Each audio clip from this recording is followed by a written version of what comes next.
Bulbinaka. We screened an additional 25,000 plus Fijians today through our mobile clinics and our screening clinics. After another 1,026 tests, we confirmed 2 new cases. They are the 5-year-old and the 15-year-old daughters of the mother from Cunningham.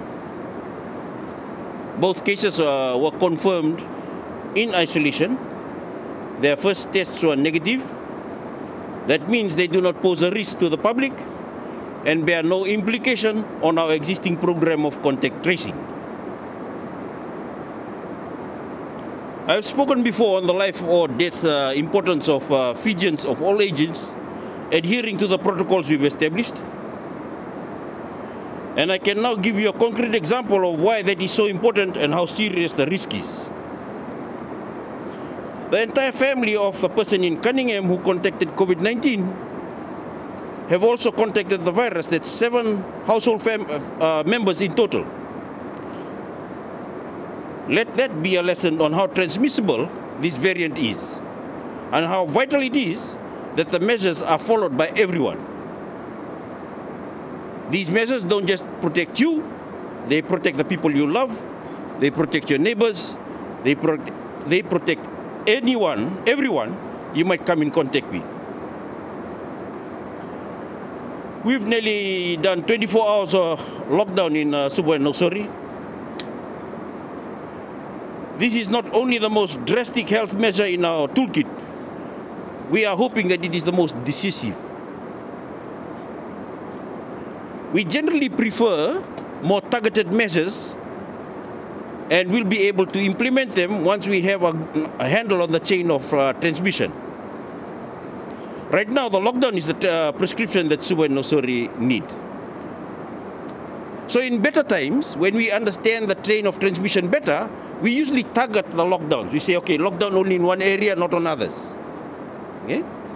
In this instance, because the chain of transmission we understood was fairly broad, and there's a possibility that there were more complicated chains of transmissions within the ones that we were looking for, we had to lock down the whole of Subwa and Nosori.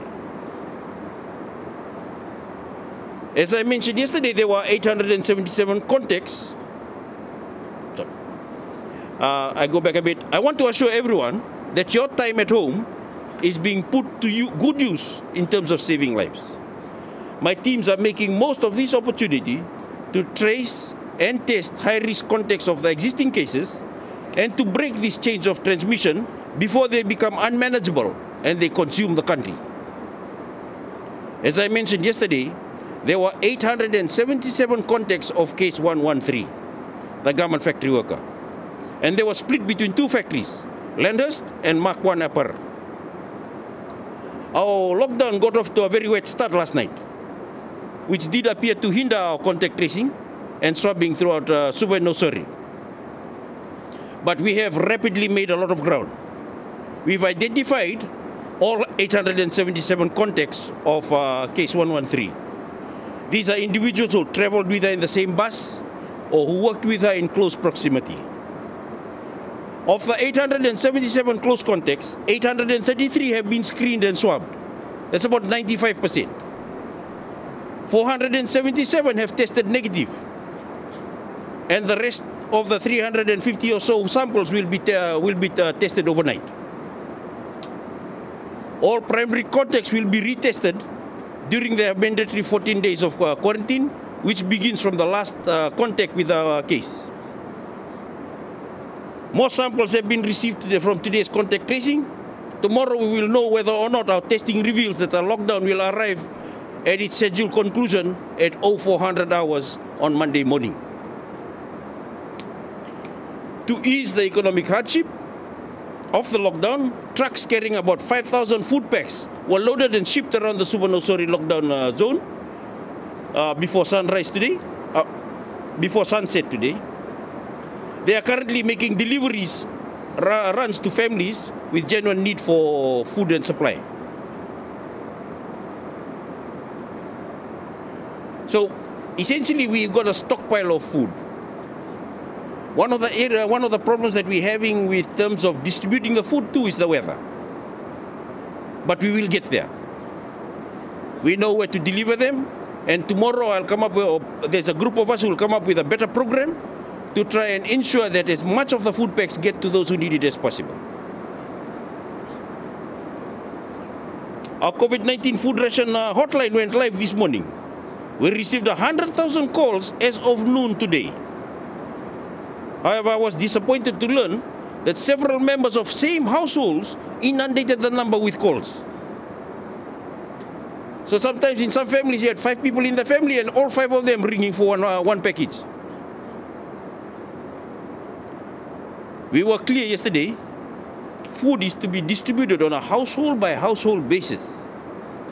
Attempts to game the system only succeeded in delaying the delivery of the food to Fijians with a genuine need. That selfishness has serious consequences for those who need this assistance. We have an email address available to help divert some of the call volume. And if you can use then that email, please do. It is the fastest way our team can get in contact with you. You can send your name, address, the number of people in your household, and your mobile number to covid19rations@gmail.com. I repeat, covid19rations@gmail.com. Our teams will then follow up with you as soon as they can. Our Ra containment area was established yesterday, which limits movement in the province, but does allow for essential businesses to remain open. We have not locked down Ra at this stage. However, our investigations into the 2 unconnected clusters in the province may require more stringent measures in the near future. Again, this is another part where I have to actually say it again and again. Before we did this lockdown, I said we might get there in the hope that people will prepare. Unfortunately, when we went into the lockdown, a huge number of people said they were not prepared. We cannot give you a specific time when we're going to call the lockdown. The lockdown has to happen when it needs to happen. But we can only say it might happen. I'm telling Reki now, it might happen. Be ready.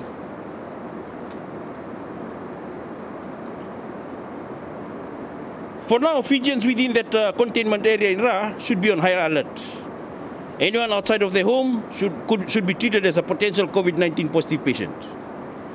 You are safest at home, and that is where you should be. You should stay. If you need to leave, wear a mask, keep your distance from others, and keep your Care Fiji switched on at all times. If you do not have Care Fiji installed, you shouldn't leave the house. Install it in your phone, or send someone to do your shopping for you who has the app. I want to make an appeal also to our rural communities.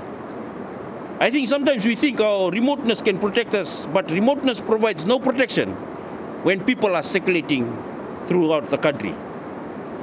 A number of communities have taken the step of adopting lockdown measures of their own. This is prudent and responsible action under the current circumstances. So I encourage all our rural and maritime communities to restrict travel into your communities if you can. This one measure can go a long way toward keeping your communities safe. I would now like to turn to the subject of vaccinations. Widespread vaccinations among the Fijian public are absolutely critical to controlling this virus, ending this pandemic, and keeping Fijians safe. I have gone over this before, but we have members of the media who insist on asking us nearly every day about the efficacy of vaccines. I've said it before, and I will say it again. No one in Fiji is fully vaccinated. We need 2 doses of the vaccines to be fully vaccinated, and then you need an additional 2 weeks after the second dose to get the full response from your immune system. Only once every Fijian who is eligible achieves that level of immunity will Fiji be safe from the deadly virus. We expect 64,800 of the 100,000 doses pledged by COVAX to arrive by June. Kia ora to our friends in New Zealand who have pledged 500,000 doses of COVID-19 vaccines to Fiji. We have received 100,000 doses from India and expect to receive the first shipment of 10,000 doses from Australia as early as next week, with other shipments arriving every month. We are grateful for the commitments that we have received for vaccines so far, but they are not enough, nor are they coming soon enough. And we are working with our international partners on new commitments. Our current commitment can cover 484,000 Fijians, and we need to cover 650,000 altogether. With an outbreak already upon us, the urgency of achieving widespread immunity grows daily. I know the prospect of vaccines that are weeks away at best doesn't ease the difficulty that our health measures pose today. It is not easy to give up the normal activities of daily life and to remain at home. But if we all make this effort, we can stop this virus once and for all, return to our normal lives, go to work, see family and friends, do our shopping and play sports. As I've said, we would not take this step if there was another effective option available for us. No government can defeat this virus alone. It takes the effort of an entire nation to stop it on its tracks, and that means that every Fijian depends on every other Fijian to do their part in the lockdown zone, in the containment areas, and all across Fiji. This is like a war. Defeat is unthinkable. Compromise is impossible. We have to win, we will win. And we will need everyone's best effort to get there. When it comes to COVID, staying home is the safest course for all of us. But in Fiji and around the world, we know there is an ugly side to lockdown measures. Without proper resources and support, we can make the already vulnerable more vulnerable than ever. Our Honourable Prime Minister has called domestic violence an ugly scourge on our society. He is absolutely right. And during a crisis, we know these horrific crimes can occur more often. Someone right now is stuck at home with an abuser. That's a tragic reality that we can never turn away from. So I'm urging everyone, if you or someone you know is experiencing domestic violence, please call the National Domestic Violence Helpline number 1560 or the Child Helpline 1325. Help will come to you. You can call at any time, any day of the week, to report a crime. Even if you need someone to talk to, call either of this number. That applies for children, for women, and for men as well. Anyone can be a victim, and that support is available to anyone who needs it. There are so many people and organizations supporting us. I can't thank them all today. But I just want to put a special winagwalevu to the Psychiatric Survivors Association for helping us feed and screen the 74 homeless persons that they are looking after for us. Not everyone has a home to stay in, but everyone deserves to have health taken seriously. So thank you, PSA. I do have some good news that I thought I'd save for the end. 3 of our active cases have recovered and have been discharged from isolation and are heading home to their families. Some of our patients in isolation at the moment do fall within the high-risk category for severe illness, and we're monitoring them closely. But so far, all our existing cases are in a stable condition. If this virus gets out of control, we will not be so lucky to keep any more of the most vulnerable members of society out of isolation, out of ICUs. It is vital that we stay the course of our containment effort. Lives depend on it. There is no nobler reason for us to unite behind doing what we must do. Stay home, be safe, save lives. Thank you.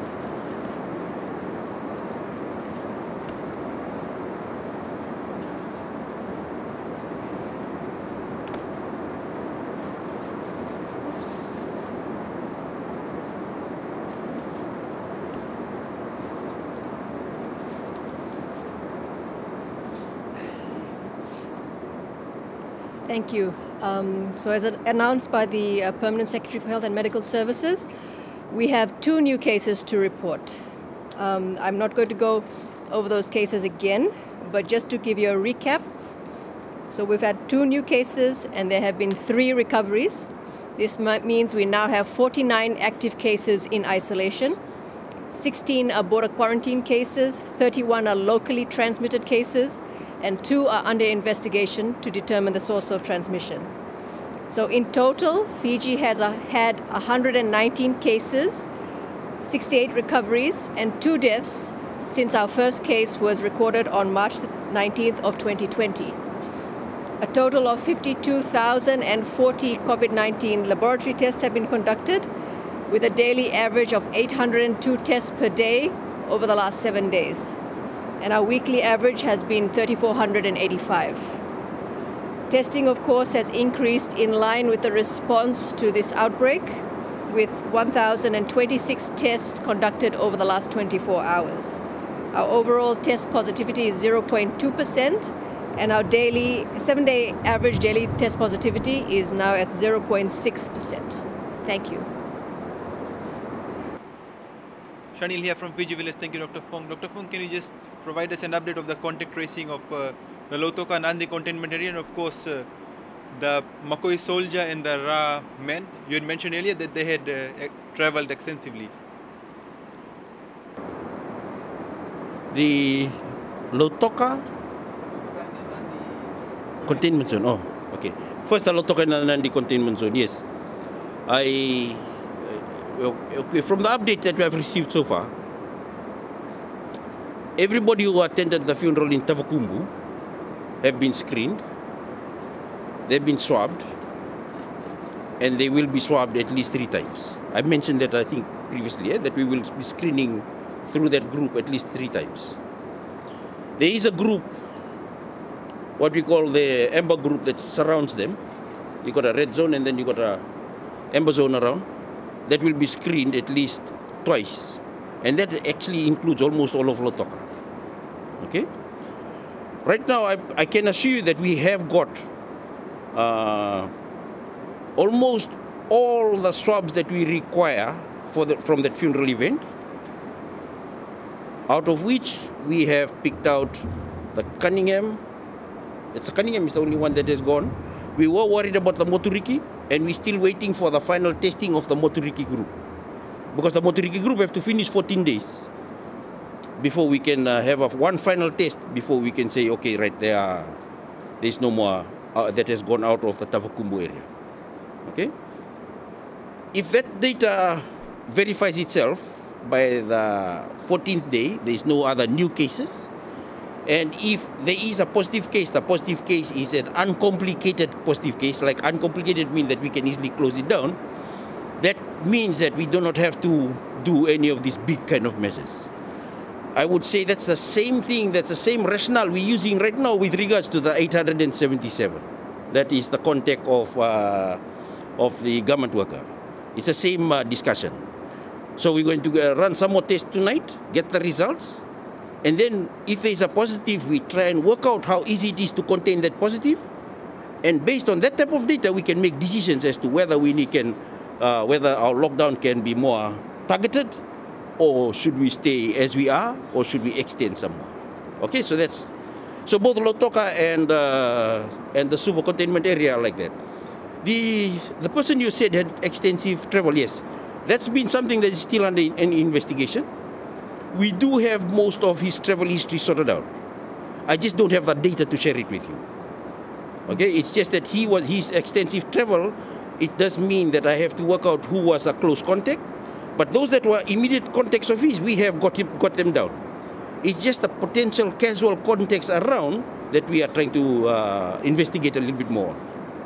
Okay, but I believe for us, for our purposes, yes, in terms of the immediate requirements of response, whether we do a major lockdown or not, we've got enough information as regards to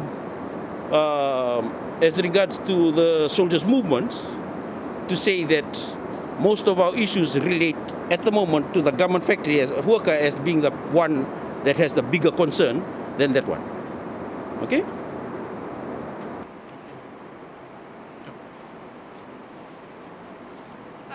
Dr. Fong, sorry. Dr. Fong, you mentioned 3 people have recovered. Out of the 50 active cases, 3 people have recovered. Would you be able to give us more details on the particulars of these cases? Perhaps the age, gender, and which of the communities? I think you'll have to get back to me on that one. I need to actually get the clinical details, and I'm just a little bit nervous about how much I tell you about the particulars, because once I know that they are going out, they'll go back to communities, and I'm just nervous about the idea that communities may anticipate their return with a certain amount of negativity. So let me just debate that thing in my mind, that piece of information in my mind, before I get back to you on it. Yeah. Are they from the existing cluster? Yes. They are from the existing fifth. Oh, sorry. Yes, so these 3 cases that have been discharged are border quarantine cases.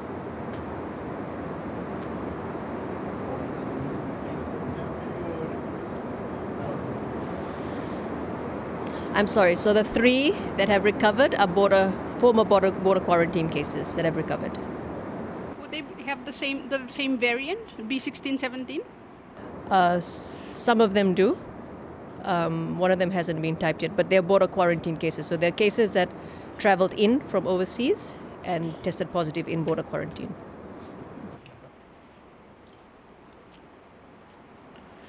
Dr. Fong, Lena Rees from FBC News. Just very quickly, with the heavy rain warning that is currently in place, a concern would be flash flooding. And I know you mentioned that it did affect some of your screening operations last night. Are there any plans in case it continues to affect the screening operations this weekend? Yes, I mean, it is quite a concern, the amount of rain. The good thing is that the team, despite the rain, they've been able to screen and swab 95% of the group that we wanted to get at. So I think that just the occasional lull in the rain would be enough to get the last 44 persons that we need to screen and swab. So I think we've done fairly well given the given the rain and the speed at which we've been able to get the group. However, I'm concerned at the fact that this heavy rain, if it causes flooding, and if it does involve the requirement of putting people in rescue centers, that may become a bit of a problem, and it means that we have to escalate all our COVID safe measures that relate to rescue centers, and that's not a very easy task, but it has been done before. It's something that we have done in many of our disasters. We have actually implemented COVID safe measures. If you recall, we had Cyclone Harold during the first 18 cases, and we implemented COVID safe measures together with our response plans. Dogbula Shalvin Fijisan. First of all, a lot of people are saying that your team is doing a good job. How many people are actually involved in this massive task that you have taken for this 56-hour? And in total, nationwide, how many people are involved in this massive task to contain COVID-19? And at what point will you draw the line and say it's unmanageable?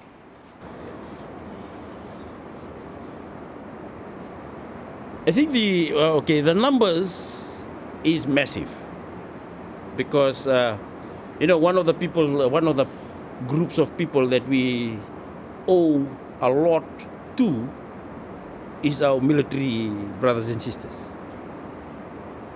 They have worked tirelessly. They do a lot of the heavy lifting for us, so that it allows people just to carry a pen and a paper and start writing things down. But they do a lot of heavy lifting for us. So when you consider that at the moment, I think there's only a few military people that are not actually part of our operation. And when you consider the fact that our commander has already said that he's ready to deploy more in his reserve to help us, You can imagine the numbers, because you talk about each military person accompanying at least 2 other health personnel. You can imagine it's like, you know, saying you got 1,000 people there and then you multiply again where you add 2 to every 1 person.